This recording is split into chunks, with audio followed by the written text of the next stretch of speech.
Hello friends, media mature के YouTube channel the zero में एक बार फिर आप सभी का हार्दिक स्वागत है। आप देख रहे हैं अपना लोकप्रिय कार्यक्रम अगेंस्ट PACLL। तो जैसा कि साथियों, पिछले वीडियो में आपने समझा था कि इन लोगों ने कोई प्रपोजल की बात की है। इसके लिए इनको 12 जुलाई 2014 की तारीख मिली है। ज़्यादा दूर नहीं है, हम 22 अगस्त से बहुत जल्द हम वहाँ पहुँच जाएंगे और एग्जैक्ट हमें पता चलेगा कि आखिर सेबी ने क्या मौका दिया इनको 22 अगस्त 2014 को। क्या ऐसा हमारे हित में फैसला हुआ था जो इन लोगों ने हमसे छुपाया। तो चलिए एक एक करके आगे बढ़ते हैं। अब देखिए साथियों, ये 30 जून 2014 को PACL एक लेटर लिखती है, यानी उनका जो ये एडवोकेट है वो एक लेटर लिखता है सेबी को। और उसमें वो बताता है कि 1 मई से 15 जून 2014 के मध्य में उनका कितना फ्रेश फंड आया। फ्रेश फंड और रिन्यूअल में फ़र्क होता है, आपको भी पता होगा। यानी कि जो नए ग्राहक आए उनका जो फ्रेश फंड आया वो कितना था, 295 करोड़ 17 लाख 89,039 रुपीज़, 295 करोड़ 17 लाख 89,039 रुपए। इतना इनके पास मात्र ये 1 मई का महीना पूरा हो गया और जून, ये 1.5 महीने में इन लोगों के पास इतना आ गया। यानी इसका टर्नओवर इतना ऑलमोस्ट था कि ये 1.5 महीने में इतने रुपए कमा सकती है। तो ये इन्होंने जानकारी दी सेबी को। अब देखिए, ये 12 जुलाई 2014 की तारीख आ चुकी है जिसमें सेबी ने इनको अंतिम मौका दिया था कि आपको जो भी है फाइनली आप पेश करिए। तो इस दिन ये PACL के लीगल रिप्रेजेंटेटिव, मतलब ऑथराइज्ड रिप्रेजेंटेटिव, और इनके डायरेक्टर यानी कि ये तरलोचन सिंह, सुखदेव सिंह, गुरमीत सिंह, सुब्रत भट्टाचार्य, इसके साथ साथ ये PACL कस्टमर एसोसिएशन भी वहाँ मौजूद थी। ये सब वहाँ पे थे सामने। और इन लोगों को जो भी अपना लिखित में या मौखिक रूप से अपनी बात बोलनी थी, ये उन लोगों ने वहाँ पे बोली। ये पर्सनल हियरिंग में उपस्थित थे और मेड सबमिशंस, यानी कि अपनी बात इन्होंने वहाँ पे रखी। अब इस पर क्या किया इन्होंने, ये जो काउंसिल थी वहाँ पर नोटिस की, यानी ये PACL तरलोचन सिंह और सुखदेव सिंह के जो अधिवक्ता वहाँ पे लगे हुए थे, उन लोगों ने एक प्रपोजल वहाँ पे दिखाया कि हम ऐसा एक प्रपोजल तैयार कर रहे हैं। तो उसकी कुछ कुछ हाईलाइटेड चीज़ें, कुछ इंपॉर्टेंट चीज़ें उन्होंने सेबी को बताई, जो कि उन्होंने कहा निवेशकों के हित के लिए हैं। निवेशकों के हित के लिए उनको उनका पैसा ना डूबे इसके लिए, और ये फर्दर लिटिगेशन से बचने के लिए, यानी हम डेली डेली विवाद करते रहेंगे, आप हमको कुछ बोलेंगे, हम आपको कुछ बोलेंगे, पिस्ता बीच में निवेशक है। तो इसके लिए हम निम्न प्रकार से एक प्रपोजल तैयार किया है हमने, तो आप उसको एक्सेप्ट करिए, ऐसा ये PACL तरलोचन सिंह और सुखदेव सिंह ने बोला। अब उस प्रपोजल में क्या था, ये एक एक करके पॉइंट दिए गए हैं नीचे। ये देखिए, पहले पॉइंट में PACL साफ कर देती है, PACL will discontinue all the existing schemes और plans which are subject matter of the present proceeding. No new scheme payment plans will be launched in future. यानी कि PACL सबसे पहले तो बोलती है कि हम जो है अब पुरानी स्कीमें बंद कर देते हैं, अपना हम कोई भी नया अब स्कीम नहीं लाएंगे मार्केट में। यानी कि पुराना पूरा काम बंद करने की बात करेंगे। ये यहाँ लिखा हुआ है डिसकंटिन्यू, पुराना काम बंद करके, और नया काम भी हम कोई चालू नहीं करेंगे। ठीक है साथियों, इतना क्लियर हुआ। अब आप सोच रहे होंगे कि ये बंद कर देंगे काम तो हमारा क्या होगा, जिनका पैसा जमा था उस समय इन लोगों ने बोल तो दिया। तो ये बोलने का इनका मतलब है कि अब नए लोग हमारे यहाँ पर नहीं आएंगे, जितने पुराने अब फॉर्म भर चुके हैं, जितने पुराने खाते खुल चुके हैं, वो ही कंटिन्यू होंगे।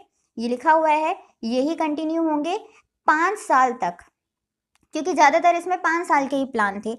जो अगर 5 साल के ऊपर का प्लान है तो वो FD वगैरह का प्लान होगा। किस्तों वाला अंदाजन 5 ही साल का था, 5.5 5 साल ऐसे।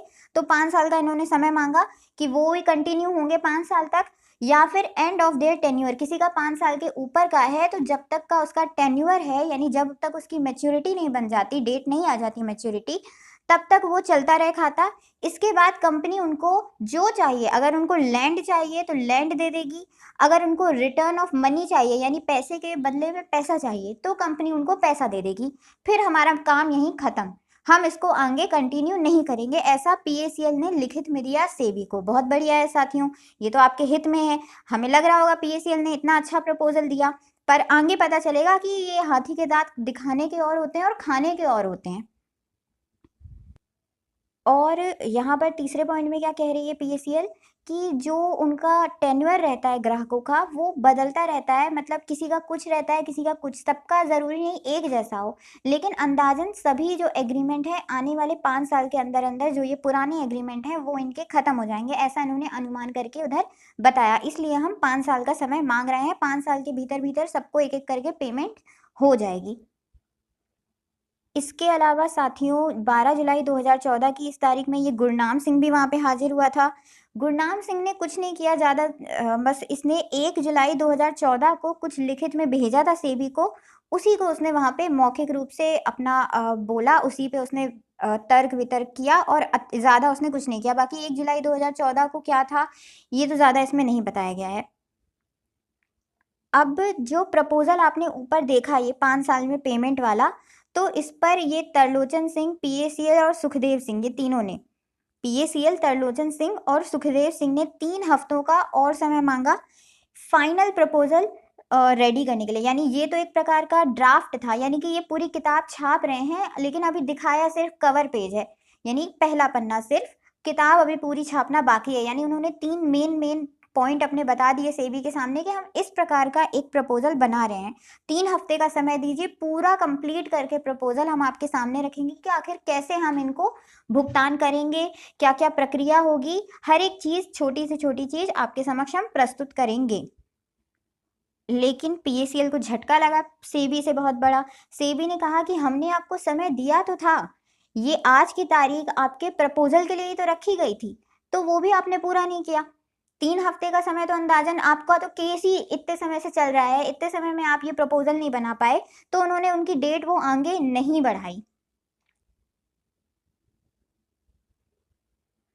अब साथियों वो प्रपोज़ल वाली आप हिस्ट्री थोड़ा-सा अलग करिए, ये 11 अगस्त 2014 वहाँ तक आ गया। लेकिन अब सेबी थोड़ा-सा पास्ट में जा रही है, यानी थोड़ा और डिटेल में आपको बता रही है कि इसी दौरान ये जो बातचीत चल रही थी, इसी दौरान इन्होंने बहुत बार ये टाइगर जोगिंदर को नोटिस भेजने का प्रयास किया कि वो आए यहाँ पे अपना पक्ष रखे, लेकिन वो डिलीवर ही नहीं हुआ कभी।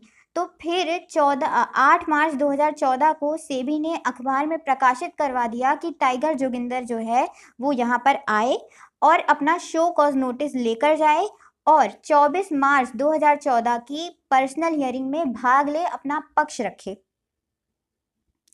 इस पर 15 मार्च 2014 को टाइगर जोगिंदर सिंह जवाब देता है कि जो 14 जून 2013 का शो कॉज़ नोटिस था, वो इसको नहीं रिसीव हुआ, इसको नहीं मिला, इसके एड्रेस पर। इसके अलावा जो भी ये मैटर चल रहा है सेबी के नोटिस वाला, ये इसको पता चला अपने मित्र उत्पल देवेंद्र कुमार से, जो इसी में एक नोटिस ही है, उसके द्वारा इसको पता चला। इस पर सेबी ने गौर फरमाया कि जो ये 15 मार्च 2014 को जिस पते से टाइगर जोगिंदर सिंह ने पत्र लिख करके ये जानकारी दी कि हमको तो मिला ही नहीं शो कॉज़ नोटिस, आपने अखबार में प्रकाशन कर दिया, हमारे एड्रेस पर तो भेजा ही नहीं एक बार भी। तो सेबी ने देखा जिस पते से ये लौट कर आई है वापस रजिस्ट्री, लौट कर नहीं आई सॉरी, जिस पते से ये रजिस्ट्री रिसीव हुई है टाइगर जोगिंदर की, ये तो वही एड्रेस है जहाँ पे पिछले 1 साल से सेबी भेज रही है बार-बार नोटिस और वापस आ जा रहा है। यानी कि ये लोग गेम खेलते हैं, ये लोग बाहर से ही जो है दे देते हैं उसको कुछ पैसा पोस्टमास्टर को, तो वो जो है वापस रजिस्ट्री कुछ ना कुछ ऐसी टीप लगा के दे देता है। तो इस प्रकार जो है इसका उजागर हुआ, ये बात उजागर हुई क्योंकि अब अखबार में तो प्रकाशित हो गया, अखबार में प्रकाशित होने के बाद ये झुठला नहीं पाया टाइगर जोगिंदर सिंह। अब इस पर सेबी ने क्या बोला, ये ध्यान दीजिएगा, ये अदर कंपनी में भी बहुत काम का आएगा। जिन्होंने अदर कंपनी का केस लगाया हुआ है, उनको भी ये समझना चाहिए कि होता क्या है प्रोसीजर। इन लोगों ने चस्पा भी कराया था नोटिस। टाइगर जोगिंदर सिंह, पहले इन्होंने इसको नोटिस भेजा, वो नोटिस वापस आ गया, इसको डिलीवर नहीं हुआ। फिर इसके उसी पते पर इन लोगों ने चस्पा करा दिया वो नोटिस, उस पर भी ये नहीं आया। अब ये बोल रहा है कि आपने तो मेरे को भेजा ही नहीं। तो इस पर सेबी क्या बोल रही है, the same suggest that mister tiger Joginder is intentionally not taking delivery of the letters of SEBI. वो जो है टाइगर जोगिंदर जानबूझ करके सेबी के जो नोटिस हैं वो नहीं ले रहा है, in order to evade filing reply the show cause notice और appearing for the personal hearing. ताकि उसको पर्सनल हियरिंग में भी नहीं आना पड़े, यानी यहाँ सेबी को कोई जवाब भी नहीं देना पड़े शो कॉज नोटिस का, और ना ही यहाँ पे उपस्थित होना पड़े। As the hearing letters issued for personal hearings on May 15, 2014 and 23 June 2014 were also returned undelivered through sent at the very same address, क्योंकि हमने 15 मई 2014 को और 23 जून 2014 को दोनों तारीखों में आपको भेजा था, वो भी आपने एक्सेप्ट नहीं किया, और अचानक से आप उसी एड्रेस से लेटर भेज के हमको बोल रहे हो कि हमको मिला ही नहीं, हमको तो हमारे मित्र ने बताया। तो इस प्रकार से आपकी जो है मंशा सामने आती है। जब कोई भी लेटर लेने से इनकार कर देता है या किसी भी टीप के कारण वो लेटर वापस आ जाता है और बाद में पता चलता है कि ये व्यक्ति तो यहीं रहता था, तो इससे उसकी मंशा साफ हो जाती है कि ये भाग रहा है, ये जो है जवाब ही नहीं देना चाहता। और जवाब क्यों नहीं देना चाहता? क्योंकि इसने कुछ ना कुछ गलत किया है, तब तो ये जवाब नहीं देना चाहता। तो इस प्रकार से ये टाइगर जोगिंदर की बात सामने आई। इसके आगे देख, इससे क्या साफ होता है कि जो टाइगर जोगिंदर है, ये जो है पार्टिसिपेट ही नहीं करना चाहता और ना ही प्रेजेंट करना चाहता है अपना कोई स्टैंड, यानी वो कोई जवाब ही नहीं देना चाहता यहाँ पे सेबी को, क्योंकि कुछ फ्रॉड होगा जिसके कारण ये बचना चाहता है, जिससे ये। अब टाइगर के अलावा ये आनंद गुरवंत सिंह भी है, ये भी जो है कोई ज़्यादा जवाब नहीं दे रहा है। इसको जो भी मौके दिए गए इंस्पेक्शन वगैरह के, ये सब इसने गवा दिए, मतलब ये किसी प्रकार का रिस्पॉन्स नहीं दे रहा है। ऊपर पीएसीएल, तरलोचन सिंह, सुखदेव सिंह, गुरनाम सिंह, ये सब लोग तो बीच बीच में जवाब दे रहे हैं। ये आनंद गुरवंत सिंह और दूसरा वो टाइगर जोगिंदर, ये लोग तो उपस्थित ही नहीं हो रहे हैं। तो इससे भी ये साफ होता है कि टाइगर जोगिंदर के अलावा ये आनंद गुरवंत सिंह भी है, ये पार्टिसिपेट करने से बच रहा है और अपना स्टैंड प्रेजेंट करने से बच रहा है, यानी कि सेबी को जवाब देने से परे हट रहा है ये व्यक्ति। इसके अलावा अब तीसरा नाम आता है ये उप्पल देवेंद्र कुमार का, जिसने टाइगर जोगिंदर को जानकारी दी कि सेबी जो है तुमको बार बार नोटिस भेज रही है, तुम जवाब नहीं दे रहे उसका। तो ये व्यक्ति भी 4 फरवरी 2014 को जो पर्सनल हियरिंग रखी गई थी और 5 फरवरी 2014 की पर्सनल हियरिंग रखी गई थी, इसमें ये उपस्थित नहीं हुआ। प्लस इसने 3 फरवरी 2014 को ही एक ईमेल की थी सेबी को, जिसमें कि इसने बताया कि ये जो था सिर्फ एक कंसल्टेंट का काम करता था, यानी सिर्फ सलाह देता था पीएसीएल को। वो भी कब? अक्टूबर 1998 से लेकर के वर्ष 2000 तक। ठीक है, 2000 के बाद इसने वो सलाह देना भी बंद कर दिया। और तीसरी बात, ये कभी कंपनी का डायरेक्टर था ही नहीं। उप्पल देवेंद्र कुमार ने साफ साफ बोल दिया कि मैं सिर्फ सलाह देता था, मैं डायरेक्टर नहीं था कंपनी का। इसके अलावा इसने क्या बोला कि ये जो है थोड़ी उम्र का बड़ा है, तो इसलिए ये ट्रैवल नहीं कर सकता, यानी दूर दराज में जहाँ भी रहता होगा ये व्यक्ति, इसने बोला मैं सेबी ऑफिस आ नहीं सकता, आने में सक्षम नहीं हूँ। तो इसके ऊपर क्या किया सेबी ने, कहा कि चलो ठीक है भाई, तुम कंसल्ट ही करते थे, इनको एडवाइस देते थे, नहीं थे डायरेक्टर, चलो मानते हैं, लेकिन कोई साक्ष्य तो चाहिए ना। कल को अ, ये लोग भी बोल दे, तरलोचन सिंह, सुखदेव सिंह भी बोल दे कि हम डायरेक्टर नहीं है, तो हम मान लेंगे क्या? तो आपके कहने से कुछ नहीं होता है। एक महीने का इनको समय दिया गया कि आप जो है अपने लिखित में सबमिशन दो, जो जो बात ये ईमेल के माध्यम से भेजी है आपने, ऐसे ही एक लिखित में आप आवेदन डाल के हमको भेजो, और उसके साथ कोई सपोर्टिंग डॉक्यूमेंट दो, यानी जिस दस्तावेज से ये साबित होता हो कि आप इसके डायरेक्टर नहीं है, क्योंकि जो जानकारी हमको मिली है उसके अनुसार तो आप डायरेक्टर हैं इसके, तो आप हमको कोई प्रूफ दो। लेकिन इसने कुछ भी रिटर्न सबमिशन नहीं दिया, यानी कि मतलब ये बोल सकते हैं कि झूठ बोल रहा था एक प्रकार का। अगर ये सत्य होता तो क्या दिक्कत है, मेल भेजा जिस समय, जितनी देर में उतनी देर में आप एक आवेदन भी बना सकते हो, जो भी आपके पास दस्तावेज है उसको अटैच करके भेज दो सेबी को। ऐसे में ये व्यक्ति ही बोलते हैं आगे चल के कि सेबी गलत है। अब सेबी ने समय दिया 1 महीने का कि जो बोल रहे हो भाई उसको साबित तो करो ना, साबित तो करना पड़ेगा ना। ऐसे थोड़ी नहीं कल को उठ के कोई भी कुछ भी बोल देगा तो हम मान लेंगे। तो ऐसे लोग साबित कुछ नहीं कर सकते हैं, सिर्फ बोल सकते हैं। तो इसके बाद साथियों, ये आप हेडिंग ही देख सकते हैं आप क्या है, रिप्लाईज और रिटर्न सबमिशंस, यानी कि अब तक पीएसीएल ने इनको क्या क्या जवाब दिए, किस प्रकार के सबमिशन दिए, ये सब अब इस हेडिंग के अंतर्गत। बहुत बड़ा है ये, थोड़ा आज के में आधा कवर करने का कोई मतलब भी नहीं है, और ये इतना बड़ा है कि इसका एक ही वीडियो बनाया जाए थोड़ा लंबा तो अच्छा रहेगा। ये इसमें देख सकते हैं आप कितने सारे पॉइंट हैं।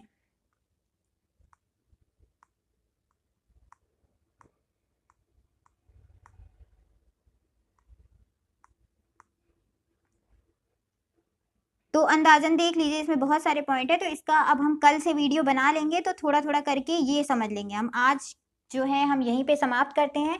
आज हमने यही समझा कि पहले तो ये 3 नाम जो हैं अलग हो चुके हैं, ये 3 नाम जो हैं आ ही नहीं रहे हैं सामने, ये लोग छुप के बैठे हुए हैं। बाकी लोग जो हैं इन्होंने प्रपोजल दिया, प्रपोजल का ड्राफ्ट बनाया, जब बोला गया पूरा प्रपोजल दो तो उसमें भी इन लोगों ने 2 तारीख अलग से ले ली। 11 अगस्त 2014 की कहानी तक हम पहुंच चुके हैं।